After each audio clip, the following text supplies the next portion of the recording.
Magandang araw mga bata. Ako nga pala si Teacher Alex at ako ang makakasama ninyo para sa panibagong edisyon ng Tatak Filipino. Tara't talakayin ang wikang Filipino. Maligayang pagdating para sa ating klase mga bata.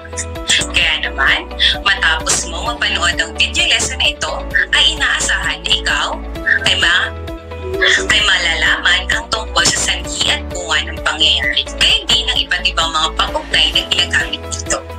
Tandaan, ihanda ang sarili at ang mga gamit pang eskwela, makinig ng mabuti at suriin ang paksang tatalakayin, gayon din at isulat ang mga mahalagang impormasyon na iyong magagamit para maunawaan ng ating klase. Handa ka na ba?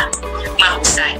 Ngayon mga bata, ito ang pagtatalakay natin sa mga pag-ugnay na ginagamit sa pagtukoy ng sanhi at bunga ng pangyayari. Pinaliliwanag dito kung ano-ano ang mga dahilan ng isang pangyayari, gayon din ang naging resulta nito. Suriin natin mga bata ang dalawang pangungusap. Basahing mabuti. Mahusay. Ang sanhi mga bata ay tumutukoy sa dahilan at pinagmulan ng isang pangyayari. Balikan natin muli mga bata ang ating pangungusap. Ang bahagi ng pangungusap na may kulay asul ay ang tinatawag nating sanhi. Mahusay. Sumunod, bunga. Ito ang resulta o kinalabasan ng isang pangyayari. Muli nating balikan mga bata ang una nating pangungusap. Sa bahaging ito, ang mga may salubungit ay ang bunga. Mahusay.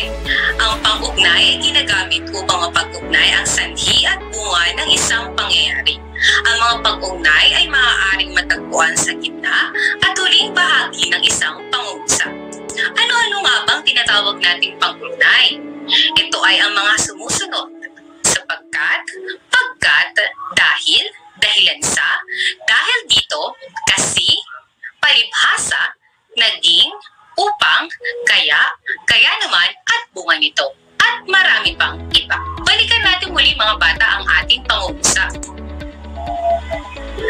Sa bahagi ito, ang may mga salitang may kulay pula ay ang tinatawag nating pang-ugnay. Suriing mabuti ang ating pangungusap.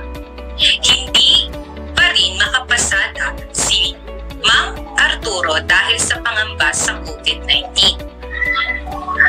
Ang sanhi, pangamba sa COVID-19, ang bunga ay hindi nakapasada. Ang ginamit na pag-ugnay ay dahil sa. Sumunod, ang sanhi ay magsisimula ng online class. Ang bunga, bumili si Ana ng computer para sa kanyang anak. At ang ginamit na pang-ugnay ay sapagkat. Naunawaan ba? Mahusay.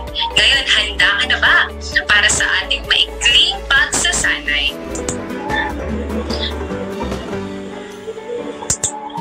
Basahin ang tanong at pumili ng tamang sagot.